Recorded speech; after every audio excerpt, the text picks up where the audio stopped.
The Japanese had just bombed Pearl Harbor, and the United States had declared war when the BRAUNTEX opened its doors in January of 1942.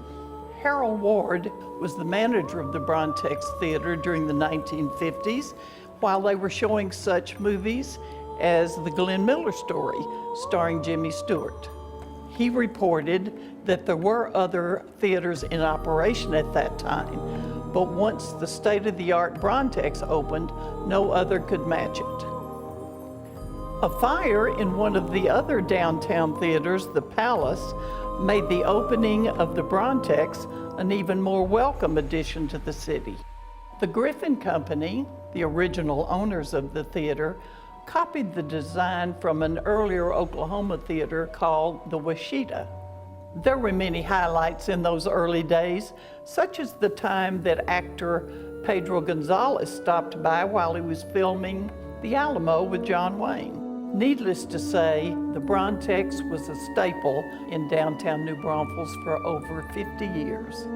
After the Great Flood of 1998, a group of concerned citizens realized that if the BRAUNTEX were to survive, it needed a little help. The BRAUNTEX Performing Arts Theater Association was formed, took possession of the building, and immediately began the reconstruction.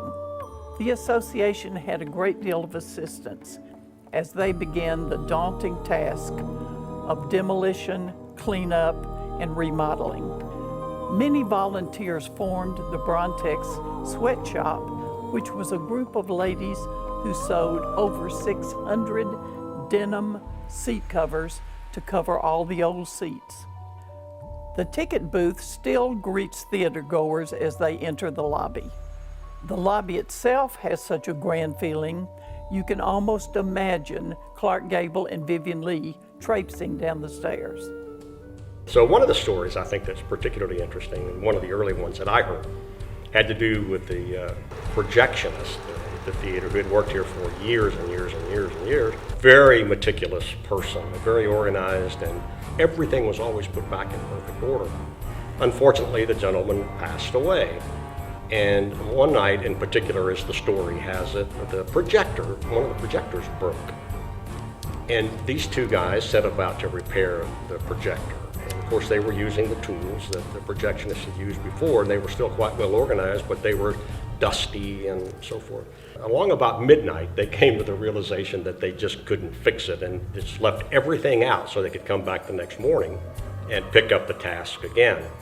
And when they came back the next morning, the story has it that all the tools were put back in their proper place on the shelf. They had all been dusted, but there was very clear evidence that that projectionist had paid a visit to the projection room and didn't like the condition in which the other two guys left it.